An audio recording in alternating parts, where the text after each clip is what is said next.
Türkiye'mize hoş geldiniz. Hoş geldiniz. Bizi onurlandırdınız. Bu törene katılmak için. Teşekkürler. Hoş geldiniz. Welcome to Turkey. Hoş geldiniz. Dikkat! Tuğ Generalşef Ankara Merkez Komutanı. Hoş geldiniz Ekselanslar.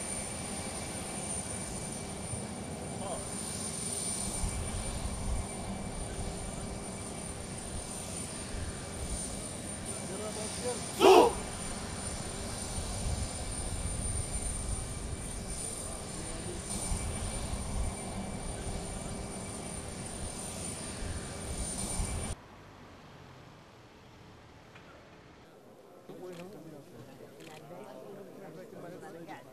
This way, it's much pleasant.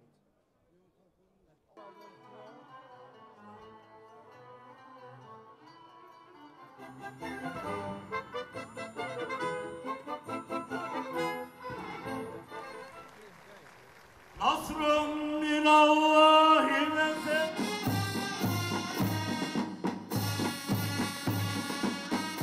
doğrudan yetki verdiği ve dolayısıyla kendimizden ayrı görmediğimiz pek çok dost sistemimizin hayırlı olmasını diliyorum.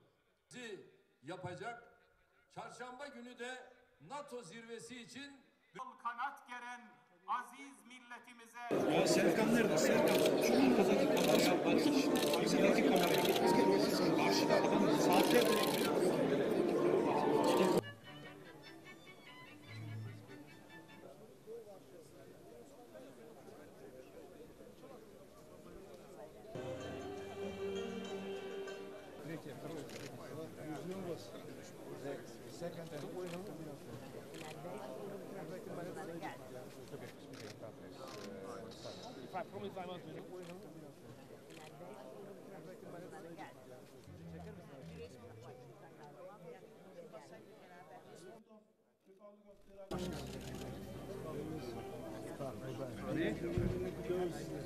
çok